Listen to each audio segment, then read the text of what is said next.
반갑습니다. 오늘은 교의품 제30장 일심은 정의를 낳고 잡념은 불의를 낳는다, 그런 내용의 말씀이에요. 한번 같이 읽으시겠습니다. 30. 양원국이 묻기를 무지선의 강령 중 일심과 정의의 관계는 어떠하오며 잡념과 불의의 관계는 어떠하나이까? 답하시기를 일심이 동하면 정의가 되고 잡념이 동하면 불의가 되나니라. 아주 간단 명료하죠? 본문에 답하시기를 일심이 동하면 정의가 되고 잡념이 동하면 불의가 되나니라. 이렇게 간명한 말씀으로 이에 대한 해답을 주셨어요. 저도 이제 좌선 끝나고 아침 밥 먹으러 가지 않아요? 아침 밥 먹으러 갈 때,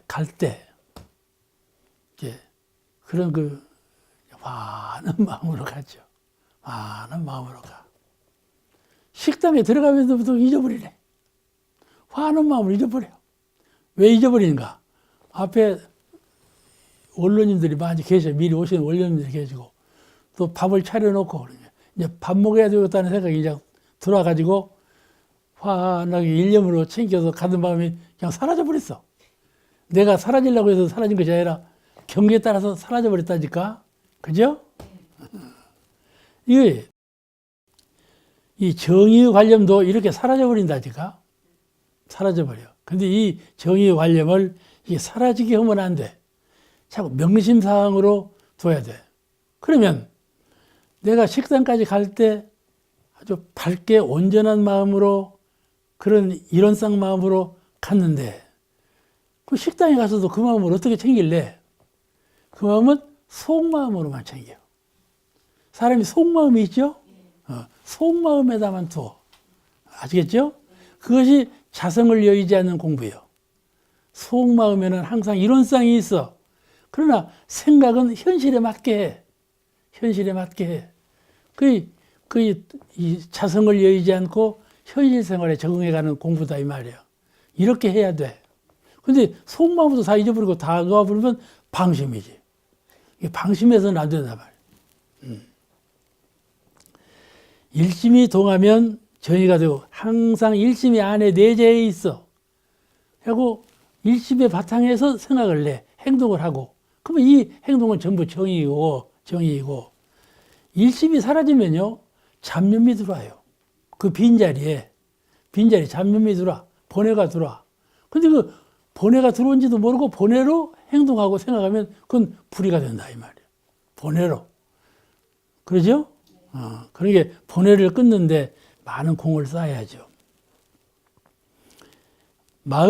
우리의 마음은 이미 갈리고 경계에 염착으로 되어 있어요. 우리의 마음은 이미 세상에 나오면서 응하고 울면서부터 마음이 갈려 있어. 또 물들어 있고 염착되어 있어. 아시겠죠? 배고프다, 춥다, 이런 마음으로 물들어. 그러니까 처음에 나오는 마음은 독하다니까. 독해. 그래서 제가 장수 있을 때 이 얘기 여러 번 해요, 지금. 장수 교도회장님이 양조장을 해요. 근데 어떤 때 감상담을 하는데 이 말씀을 해요. 우리가 당신이 술을 만드는데 막걸리를 걸을 때 처음에 막걸리는 떠서 내버린대. 처음에 막걸리 뜨는 건 독하대. 독하니까 내버려. 그러면 양주가 나온다 하더라고. 그러듯이 우리가 처음 생각, 이건 독할 수가 있어요. 왜냐하면 이 육군에 염착되어 있어. 육군의 노예가 되어 있어요, 마음이. 그래가지고 염착되어 있는지라 거기에 바탕으로 해서 마음을 내니까 번뇌에 의해서 마음을 내거든. 그러지 않아요? 번뇌에 의해서 마음을 내. 그러면 그거는 불의가 되기 쉽다, 그 말이죠. 그래서 항상 일심 공부를 잘 해야 되고 정의의 행동을 나서는데 공을 들여야 된다. 정의는 일심에서 나오고 불의는 잡념에서 나오는 이 관계 원리, 그거를 잘 기억하시기 바랍니다. 다음 제31장 사참의 방법, 관한 말씀을 하셨습니다. 참회의 방법에 이참과 사참이 있죠. 그런데 그 가운데 사참의 방법에 관한 말씀을 31장에서 하고 계셔요. 전 시간에도 말씀드렸지만 이 문명의 발전이 현실 사회를 노동으로 사는 것보다는 노동으로 사는 길이 줄고, 그리고 지식과 기술로 사는 그런 영역이 훨씬 더 넓어졌어요. 그 자동적으로 세상을 사는 그 가치관도 경제를 최우선으로 하게 되기 때문에 도덕의 관념은 이념에 그치는 경우가 많고, 이 범죄에 대한 의식도 이걸 가볍게 하는, 남을 속이는 것도 가볍게 알고 법을 이탈하는 것도 가볍게 하는, 어떠한 방법이라도 해서 속일 수만 있다면, 법을 어길 수만 있다면 그렇게 하는, 이런 그 죄의식이 없는 가운데 죄를 범하는, 죄의식이 없는 가운데 죄를 범하는, 죄를 행하면서도 이것은 죄가 아니라고 생각하는 이런 세상으로 자꾸 발전해 가고 있어요. 그래서 그야말로 참회할 일이 많죠. 참회할 일이 많아. 반성해 보면 참 참회할 일이 많잖아요. 이를 사참, 일로 참회하는 길, 그 방법에 대해서 이 장에서 말씀하고 계시는데, 이제 우리가 상식적으로 알기를 문명한 세상이 되면 감옥에는 백기가 날려서 죄수가 없다, 그런 시대가 온다고 알고 있잖아요. 그런데 그와 자꾸 문명은 발전해 간다고 하면서도 그와 반대 현상이 자꾸 일어나거든. 감옥에 가는 사람이 많아요. 이 문명한 사회일수록 진리적인 참회와 사실적인 참회가 절실하게 필요한 세상이 이제 돌아오고 있는 것이죠. 이 사참에 대해서 우리가 잘 알고 있지만, 사참의 효율적인 방법, 어떻게 하면 사참을 좀 더 진리적으로, 효율적으로, 실감나게 할 수 있겠는가, 그에 대한 말씀을 이 장에서 하고 계십니다. 먼저 사참이란 뭔가, 사참에 대해서 한번 말씀해 보세요. 사참은 뭐이죠? 현실적으로 자기가 지은 죄를 사실적으로 뉘우치고 반성하는 거, 그게 사참이죠. 현실적으로, 사실적으로, 사실 그대로 뉘우치고 반성하는, 또 다시 않기로 서약을 하는, 이런 거를 사참이라고 말하지요. 그래서 이 말을 좀 정리해 보면은, 사참이라는 것은 사실적 참회로서, 진리적 참회, 마음으로 하는 참회보다는 사실로 하는 참회, 현실로 하는 참회예요. 참회로서 현실적으로 자기가 지은 허물과 죄업을 마음으로 뉘우치고 진리전에 참회하며, 그 동시에 이를 당초에 사죄하는 그런 참회를 말. 또 앞으로 죄업을 다시 짓지 아니하기로 서약을 하는 그런 참회를 대체적으로 사참이라고 이렇게 말할 수가 있습니다. 정전 불공법에 그 사참에 관한 말씀이 분명히 나와 있어요. 어떻게 나와 있는가 하면은, 천지에게 당한 죄복은 천지에게 빌고, 그렇게 돼 있죠? 부모에게 당한 죄복은 부모에게 빌고, 동포에게 당한 죄복은 동포에게 빌고, 법률에 당한 죄복은 법률에 비는 것이 사실적인 동시에 반드시 성공하는 불공법이 될 것이니라. 이게 불공에 대해서 이렇게 말씀하셨는데, 참회도 마찬가지예요. 참회도 이와 같이 당초에 참회를 하는 거, 그것이 사참이다, 그런 말이죠. 우리가 그 빙하 얘기를 많이 하죠. 요새 그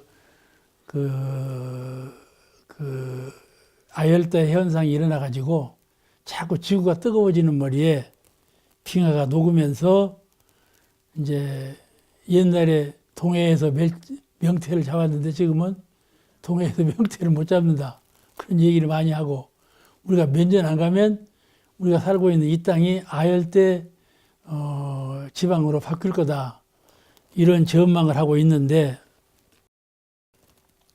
이 빙하가 녹는 문제 이걸 우리가 현실로 직관해 본다면 이 문제를 지구가 녹으면은 지금 지구 지표에서 60m가 물로 방죽을 이룬대. 지금 지표에서 60m가 물로 더 많이 홍수가 돼야. 그럼 사람이 살겠어요? 전부 죽고 지구덩어리는 전부 섬으로 변하지. 그러니 이 빙하 문제가 큰 문제이지 않아요. 이게 왜 빙하가 생기냐면 사람이 이렇게 자동차를 많이 타고 가스를 많이 쓰고 해서 그런 가스가 오존층을 다 붕괴해가지고 뜨거워진다고 그러잖아요. 나는 과학을 잘 모르니까는 대충 그런 말이에요. 그러니까 열대성으로 기온을 바꿔놓은 것이 누가 들어서 그랬냐면 사람이 들어서 그렇게 만들어 놨단 말이죠. 그러니까 이 빙하가 녹지 않게 하려면 어떻게 해야 되겠어요? 사람이 저지른 죄를 참여하고 그런 방향으로 안 가야 되지 않겠습니까? 그러니까 요새 전기차, 수소차 뭐 이런 차를 만들어내고 그렇잖아요. 이것이 사참이에요. 인류 전체가 전체의 잘못을 인정하고 새로운 방향으로 나아가는 거. 이게 사참이에요. 이런 일이 인류에게만 있는 것이 아니고 사람 각자 개인에게 전부 이렇게 사참을 해야 될 일이 얼마나 많은지 모른다. 그런데 사람들은 이 일은 현실로 벌려놓고 죄 빌기는 절에 가서 하거든. 또 하나님 전에 하고 시인 전에 빌고 어쩌든지 이 재앙을 받지 않도록 해달라고 빌기는 진리전에 빌고 죄는 사실에 지어놓고 빌기는 진리전에 빌어. 그렇지 않아요? 네. 그 효과가 나겠어요? 나도 오래 있다 나지 이제. 진리전에 빌면서 마음을 개조해가지고 오래오래 있다가 나타나. 그런데 실질적으로 가장 효율적인 방법은 사참. 사실적으로 지은 죄는 사실적으로 죄를 참회하고 사실적으로 다시 죄를 짓지 아니해야 그 죄가 소멸된다. 그런 뜻이에요. 지금 우리가 귀에 젖도록 많이 들어와서 별말도 아닌데 실제로 하면요. 그렇게 해요. 지금도 죄를 지어놓고 마음으로 사은님 이거 용서해 주세요. 이런단 말이죠. 그죠? 그러니까 나쁜 일은 아니요. 진리불공이니까 그렇게 해야 되는데 그것만 해. 사실적으로 죄 짓는 일은 또 하고 또 그 당사자한테는 그렇게 실질적으로 빌드를 안 해. 그러니까는 죄가 머물 날이 없게 되는 것이죠. 실컷 진리전에 기도했지만은 그 진리전에 기도한 것이 실효가 없는 때가 많아요. 거의 90%는 실효가 없어. 기도도 진실한 마음으로 기도를 하면 실제로 효험이 나타나지만은 입으로만 하거든. 마음으로만 하고 진심으로 하들 안 해. 그러면 이렇게 항변할 거예요. 죄 지은 사람이 진심으로 참여해서 진리전에 구해야지 누가 거짓으로 오는 사람이 누가 있냐. 그럴 거예요. 그런데 말이에요. 그 진리전에 고해하고 빌 때 진심으로 비는 것은 부처님이 아니고는 할 수가 없어요. 아시겠죠? 그렇게 달관한 불보살의 입장에서 하시는 것하고 중생의 입장에서 하는 기도하고는 영 차이가 나거든요.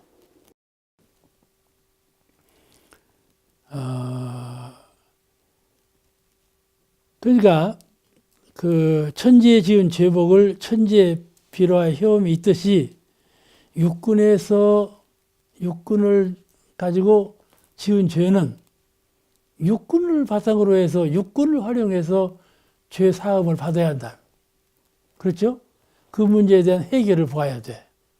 옛날에 인지 지도자, 땅으로 인해서 엎어진 사람은 인도이지 이기 땅을 짚고 일어나야 된다.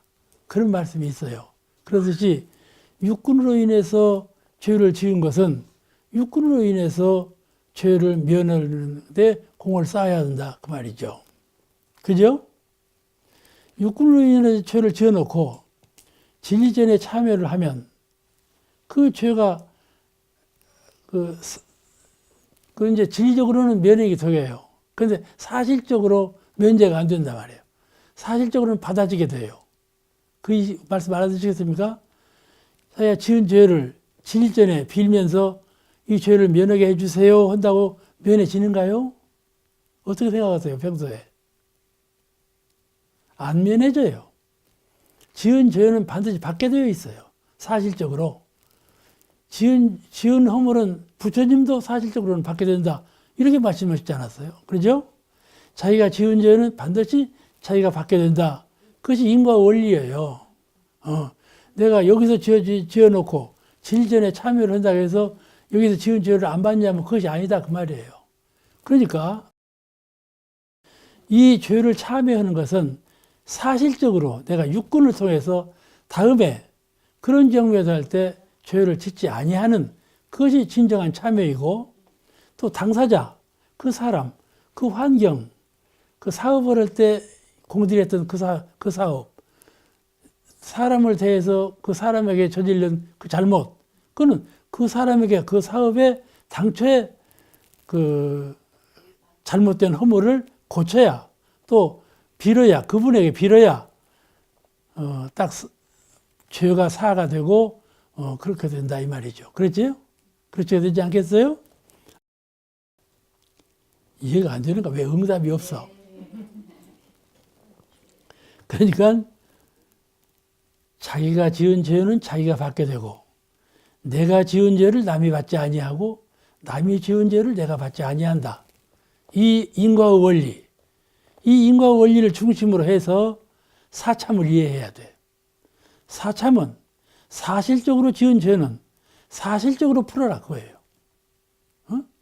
사실적으로 지은 죄를 지어놓고 딴 데다 빌면 그건 진리적으로는 용서가 되지만은 사실적으로 용서가 되지 않는다 이 말이에요. 그렇지 않겠어요? 내가 저 사람과 싸웠어. 그러면 내 마음에도 상처가 입었지만은 저 사람 마음에 더 큰 상처를 입혀놨단 말이에요. 그러면 어디에 빌어야겠어? 그렇죠. 그 사람한테 내가 그때 이리 잘못했다. 그러니 네가 그 마음을 좀 풀고 용서해 달라고 이렇게 해야 되지 않겠어? 그죠? 이것이 사참이라 이 말이에요. 당초에 빈다 이 말이에요. 당초에 그 죄를 빈다. 내가 실집으로 구해오고 그에게 양해를 구해서 풀어버려야 되지 않겠냐 말이에요. 그렇잖아요? 그렇듯이 세상에 일로서 사실적으로 이루어진 죄업이라는 것은 복업도 그래요. 죄업이라는 것은 사실적으로 풀고 또 사실적으로 거듭 그렇게 되지 않도록 공을 들여야 된다. 이 원리예요. 진리적으로 하는 것은 마음의 참여예요. 마음으로. 내 마음으로는 다시 않겠습니다. 마음으로는 용서가 돼요. 그러나 사실적으로는 용서가 되지 않아요. 왜냐하면 상대가 있기 때문에. 그죠? 상대가 있기 때문에 용서가 되지 않아요. 상대는 안 풀어졌는데 나만 푼다고 되나요? 내가 만약에 여기서 죄를 지어놓고 진리전에 기도를 하면 내 마음은 이미 풀어졌어요. 다시 그러지 않고 소원도 하고 그러잖아요. 그런데 그쪽 마음은 안 풀어졌다 이 말이에요. 그럼 어떻게 해야 되겠어요? 그쪽 마음이 풀어야 되지 않겠어요? 그죠?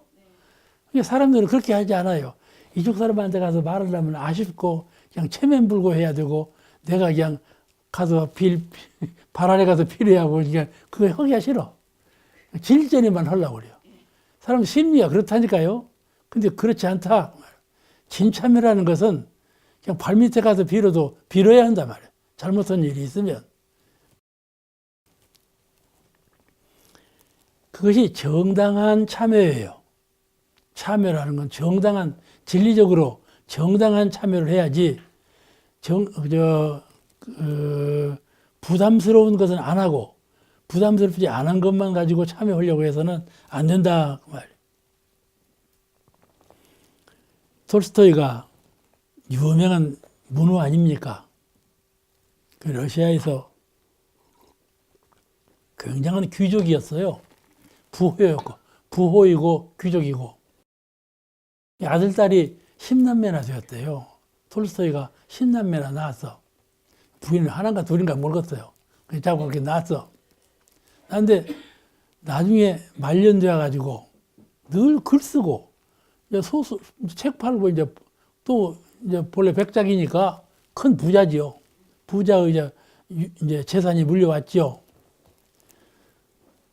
그런데 그 부인은 생각할 때 이 재산도 모자란다.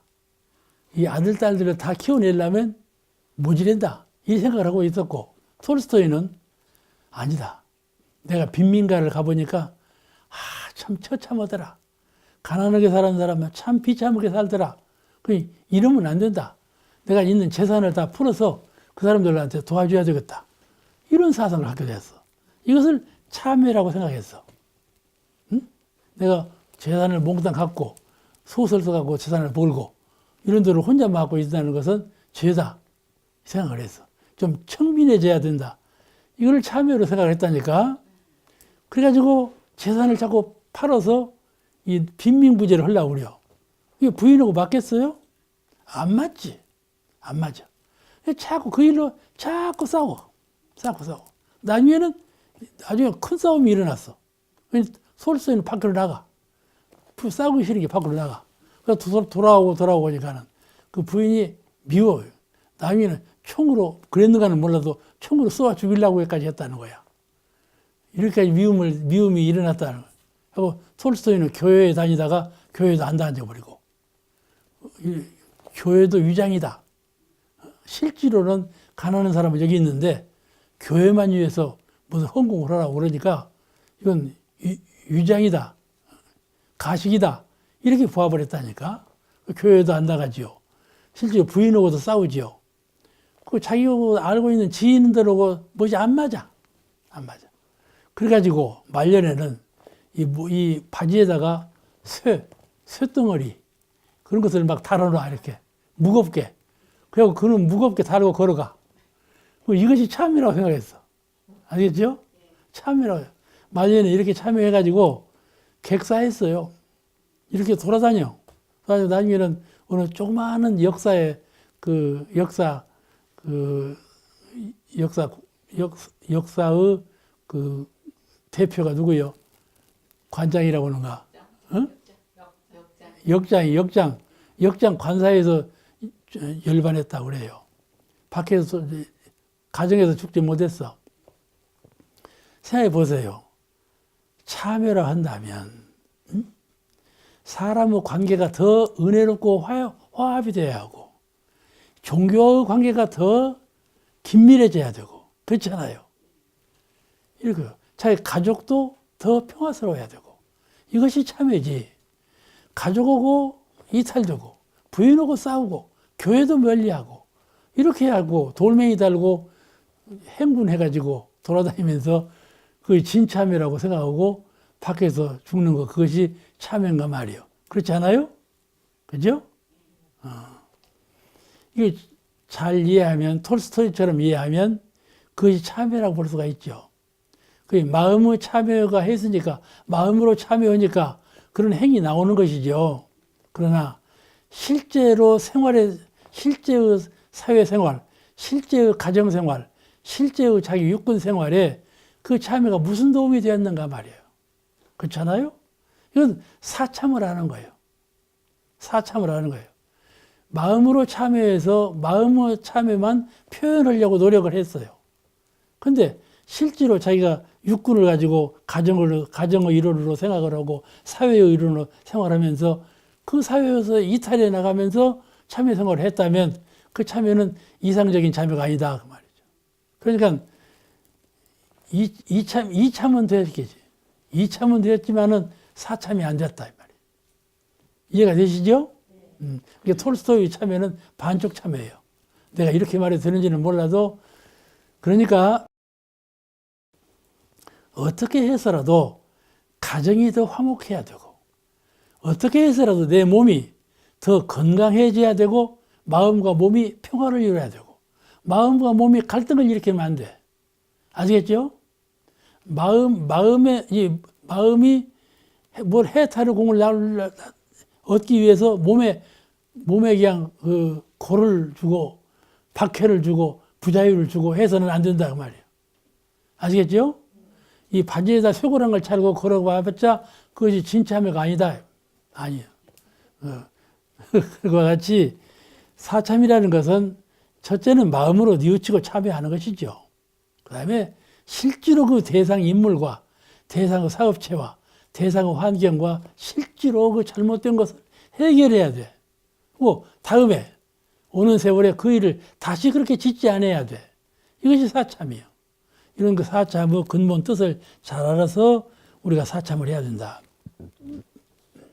그런데 반성과 참여는 종교생활하고 사회생활에서 아주 기본이죠. 그렇잖아요? 참여는 종교문화에 들어가서도 참여부터 먼저 해야 되고 사회생활 할 때에도 항상 자기 반성이 먼저 선행되어야 가정과 사회가 원활하죠. 화기애애한 건설적인 발전적인 사회가 되고 또 평화롭고 밝고 그런 그 공부인으로서 그 진급이 되려면 그기도 또한 그 참여가 우선이 되어야 그런 경지가 돌아오게 되는 것이라고 우리가 믿고 있지 않아요? 그 참여를 부끄럽게 알면 안 돼.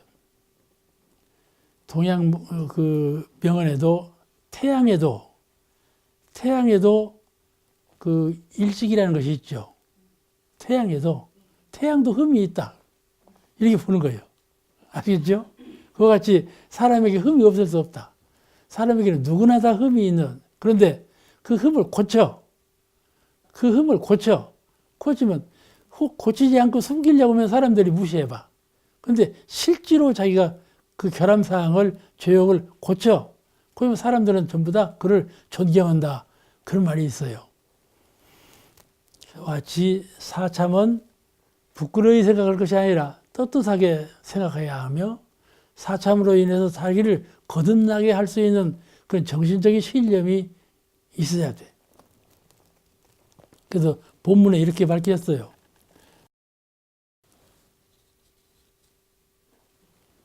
시간이 너무 오래되네. 사참의 방법에 대하여 말씀하시기를 첫째는 대원을 바라여 작은 욕심을 끊는 것이요. 대원을 바라여 큰 원력을 세워서 작은 욕심을 끊어라. 욕심 때문에 성부를 못 얻는 것이니까. 그 대종경 수행품 6장에 그런 말씀이 나오죠. 사자나 범을 잡으려 나선 포수는 꿩이나 토끼를 잡아 보아도 함부로 총을 쏘지 아니하나니 이는 작은 짐승을 잡으려다가 큰 짐승을 놓칠까 저함이라. 그 말씀이 나오죠. 큰 공부에 발심한 사람도 이와 같아서 큰 발심을 이루는데 방해가 될까 하여 작은 욕심은 내지 아니하나니라. 그와 같이 큰 원을 바라면 작은 욕심은 사라져 버린다. 사람은 나를 위해서 작은 욕심을 많이 내. 이 방향으로 저 방향으로 모든 방향으로 육군의 보이는 자리, 들리는 자리, 이 육군에 해당되는 모든 방향에서 욕심을 내. 그 작은 욕심이다 그 말씀이죠. 그런데 성부로 정신적인 형상 없는 자리에서 큰 자리를 성공시키려고 하는 사람은 작은 이 육군의 욕심에 의한 작은 자리 욕심을 가벼이 내지 않는다 그 말씀이에요. 그래서 동양의 대욕은 무욕이다 그런 말씀이 있죠. 욕심은 대욕도 욕심은 욕심이지만은 큰 욕심을 내는 것은 그런 욕심이라고 말하지 않는다. 이런 말이 있어요. 대종사님께서도 작은 욕심을 낼 것이 아니라 큰 욕심을 내라. 작은 욕심을 끊는 데에만 공을 들이지 말고 그 욕심을 크게 키워라. 이런 말씀을 하신 것처럼 큰 자리를 봐야 돼. 되게 종교의 수행은 고행인 것처럼 알아요. 고행인 것 같이 느껴져요. 또 청빈, 가난하게 살아야 된다. 그렇게 생각을 해요. 어떤 분은 방 안에다 그냥 아무것도 안 둬. 다 집어던져버려. 청빈한 것처럼 생긴단 말이에요. 그러면 생활하는데 필요한 것은 다 있어야 되지 않아? 그죠? 필요한 거 다 내버리면 어떻게 생활이 불편해지잖아요. 어떻게 생활할 거야? 그러니까 그런 것이 아니에요. 청빈이라는 것은 물건을 다 없애버리라는 말이 아니에요. 마음을 청빈하게 하라 그 말이에요. 마음을. 거기에 염차거지 말고 거기에 물들거나 거기에 욕심을 내지 말고 물건은 수용하되 그 물건에 욕심을 내지 말라 그 말이에요. 그러죠? 그런 마음을 가져야 돼.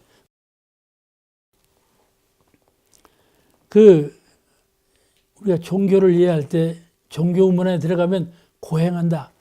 무엇도 하지 말아라. 무엇도 하지 말아라. 그러면 나는 하고 싶은데 해야만 되겠는데 하지 말아라. 그러면 그것이 고통스럽죠. 고통스러워요. 그렇게 고행으로 종교 수행을 먼저 받아들여. 또 청빈으로 먼저 받아들이고 법당에 가면 종교적 신앙을 하면 우선 헌금을 올려야죠. 뭐 경제적인 부담이 되잖아요. 그거 다 해야 되잖아요. 그러니까는 마음에 싫은 사람은 그게 안 되죠. 그것이 마음에 만족한 분이라야 종교 생활을 할 수 있지 않나요? 그래서 종교에 가면 오히려 재정적인 부유한 것도 허락이 안 된다. 청빈하고 가난한 것이라야 된다. 이런 생각을 가질 수가 있는데 종교가 그런 것을 원하지 않아요. 종교는 물질을 이렇게 버리라는 것이 아니라 물질을 수용하되 그 물질에 집착을 하지 말라. 이걸 가르치는 것이 종교예요. 만약에 몸을 가지고 살아서 몸이 생로병사 하거든? 그러면 이거 생로병사 다 생고, 사고, 노고, 병고 다 고생이에요. 그냥 자살해버리죠, 그러면. 자살해버려. 그러면 종교 이념을 실현하는 거냐? 그런 거 아니잖아. 육군은 육군대로 수용하되 그게 집착하지 아니하고 그걸로 인해서 오히려 더 생로병사에 해탈할 수 있는 법력을 키우는 거, 이걸 종교가 가르치고 있는데 그렇지 않아요? 근데 거꾸로 이 육군이라는 건 고다. 이 생각하고 있는 건 영 차이가 나죠. 그러니까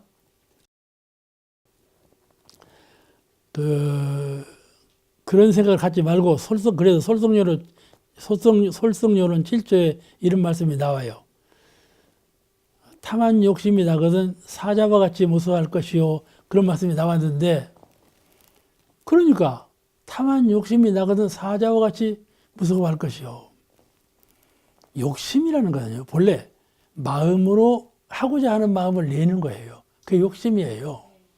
근데 그 마음을 내지 말아라 그 말이에요.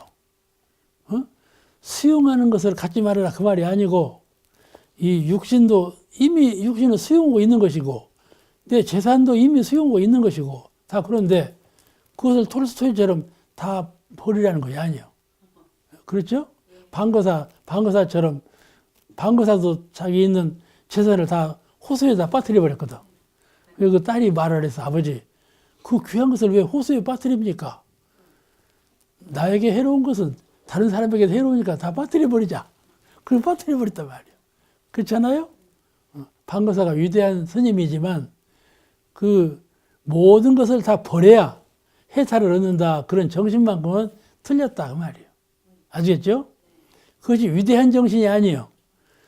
내 몸도 수용하면서 물질도 수용하면서 그 물질로부터 몸으로부터 해탈은 마음이 자유로 돼야 되고 마음이 해탈해야지 속박된 그것을 벗어나고자 하면 안 된다. 왜냐? 사람의 영성은 본래부터 이 천지 안에 있어요. 아시겠죠? 천지 안에 있어. 천지를 벗어날 수가 없어요. 내가 큰 해탈의 법력을 갖추었다 하더라도 그 영성은 천지 안에 있다 이 말이에요. 알겠어요? 이 우주 천지 안에 있어. 벗어날 수가 없는 거예요. 그러니까 이론상이 있고 사은이 있는데 이론상 그러면 이론상은 모든 걸 초월해 있다. 그러면 사은을 벗어났냐? 그건 아니에요. 사은 중에 이론상이 있어. 만약에 사은이 이론상이 없다면 사은이 아니에요. 이론상 가운데 사은이 없으면 이론상이 아니고 이론상은 사은은 둘이 아니에요. 아시겠죠? 그와 같이 이 물질과 육체와 이것은 뭔가 둘이 아니에요. 그런 근본 정신이 살아있어요. 마음에 둘 아닌 마음으로 해탈, 자유 이런 실력을 얻어야지 둘로 헤어져 버려. 아, 나는 너 안 되겠다. 몸도 버려버리고 물질도 버려버리고 이런 정신이 아니라 이 말이에요. 수용하면서 자유를 얻고 해탈로서 그 물질을 활용하는 것이지 그로부터 멀리 떨어지라는 건 아니다 그 말이에요. 아시잖아요? 사람들은 그렇지 않아요. 미운 사람 있어 봐요. 소연심 지면 미운 사람 있으면 어떻게 할 바예요? 미워서 쫓아내버리지. 미운 사람은 쫓아내버린다니까. 요새 영화, 무슨 극장이냐, 그 영화에 보니까, 누구요? 대왕 잊어버렸는데. 대왕이 자기 며느리를 쫓아내는 거, 그 영화에 나와서. 잊어버렸고, 미워서 쫓아내버렸어. 근데 이제 스토리를 잊어버렸구만. 그러니까, 싫은 것, 미운 것, 해로운 것, 이거를 내던져버리는 것은 큰 마음이 아니다. 본래 내던질 수 없는 거예요. 아시겠죠? 물질과 정신이라는 것은 본래 하나예요. 그런데 정신을 둬야 한다고 해서 물질을 버리는 것이 정신을 둬야 하는 것이라고 생각하면 착각이다 그 말이에요. 아시겠죠? 거기에 해탈하고 그의 자유신경을 갖는 것 이것이 법력이다. 그 물질을 활용을 하고 육군을 활용을 하고 모든 세상의 일을 활용해서 은혜롭게 사용하고 법도 있게 쓰는 것 이것이 진정한 정신력이지 그로부터 이탈해 가는 것이 정신력은 아니다 그 말이에요. 그 정신 아시겠죠? 그 공부를 하라는 거예요. 그것이 사참도 역시 그런 그 사실적인 참회 이것이 사실을 떠나버리는 것이 아니고 사실의 세계에서 죄를 지어놓고 진리의 세계에 가서 빌면 이 일이 되겠는가 말이에요. 사실의 세계는 사실의 세계로 다스리고 마음의 세계, 진리의 세계는 마음의 세계, 진리의 세계로 다스려야 한다. 마음으로 빌 때에도 진실하게 빌어야지 마음은 이것이고 비는 건 이것이고 두 마음으로 빌면 안 돼. 그건 진리불공도 안 되는 거예요. 그러니까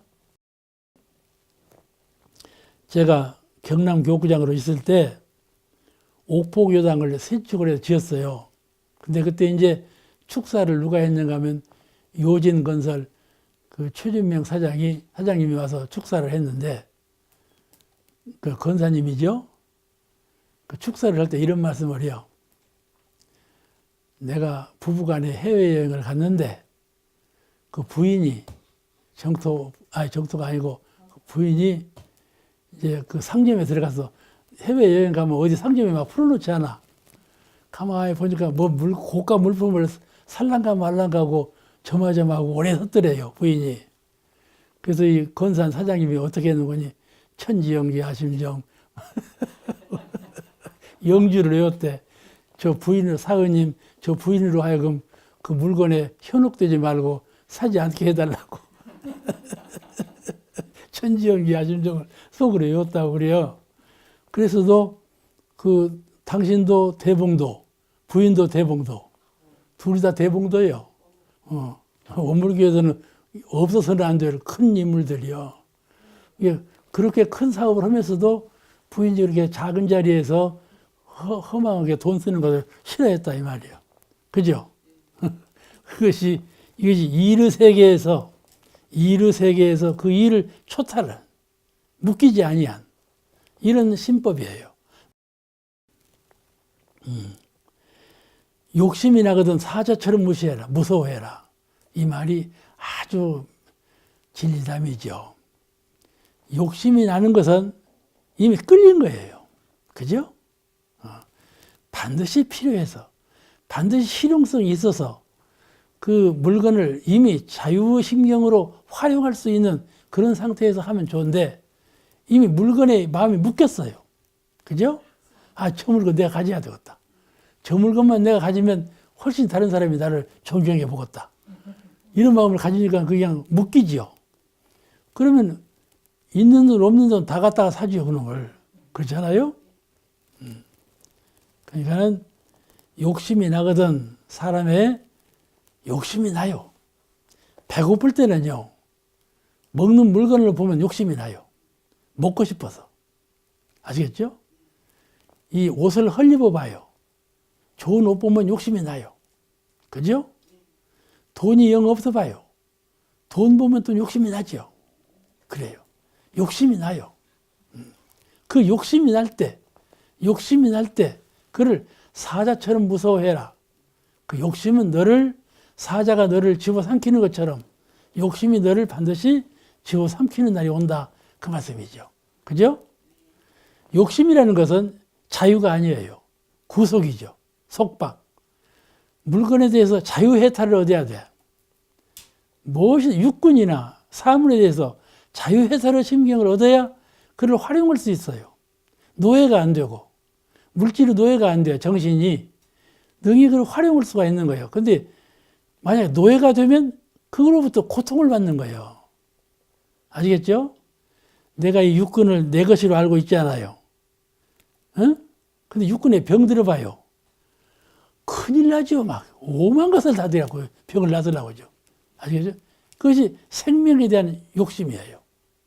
건강에 대한 욕심이란 말씀이죠. 그걸 표현할 수 있는 심경을 갖지 못해요. 그런데 몸에 노예가 되는 거예요. 그 조금 비집이 들어서 아픈 거 그거에 그냥 정신이 온통 뺏겨버리는 거예요. 그런데 말이죠. 그렇게 어떻게 해야 돼? 법신청정 본무에 주문을 외워야 된다니까. 그 해탈하고 자유심경을 내가 누릴 수 있는 정신력을 함양해야 된다. 내가 육군에, 내가 물질에, 내가 세상에 어찌 마음을 뺏길 수 거냐. 마음을 뺏기는 그것도 구속받지 아니하고 정신적인 자유를 회복해서 이렇게 해야지 활용할 수 있는 실력자가 되어야지 이런 마음을 갖춰야 한다. 심성이 착한 한 청년이 늦총각 기도하고 장가를 못 갔어. 이제 결혼하는 것이 아쉽지. 결혼하는 것이 아쉬우니까는 근데 봉급이 항상 시간이 다 됐구만. 봉급이 항상 그냥 약해. 관심이 어디 있겠어요. 늘 돈이 좀 유족했으면, 늘 그렇게 해서 결혼을 잘 했으면 그런 마음으로 딱 묶이겠죠. 근데 그 사람 옆으로 누가 가. 세상 사람 눈치가 있어갖고 저 사람은 그런 사람이다. 그러면요 막 접근하는 사람이 있어요. 그럼 그 사람 홀가 먹으려고 하고 접근해가지고 막 친절하게 해주고 모든 걸 막 뜻대로 해줘. 한 1년간. 그러다가 그냥 혼까지 다 뺏어가 버려요. 도망가 버려요. 아시겠죠? 그런 일이 얼마나 세상에 많다고요. 이와 같이 무엇이 아쉬워. 근데 그 아쉬운 것을 자유롭게 딱 관리를 못하고 아쉬운 것에 묶여. 그러면 노예가 되는 거예요. 노예가 되면 죄악에 끌려가는 것이죠. 해로운 것에 묶여가는 거예요. 그렇잖아요? 그러니까 이 말이 쉬워서 그런 것 같지만은 이것이 공부다 그 말이에요. 우리가 공부와 사업을 하자. 원불교에 와서 공부 사업을 하자 이렇게 들어왔는데 이것이 실질적인 공부예요. 오늘 말씀 여기서 마치고 계속 그러니까 다음 시간에 좀 해야 돼.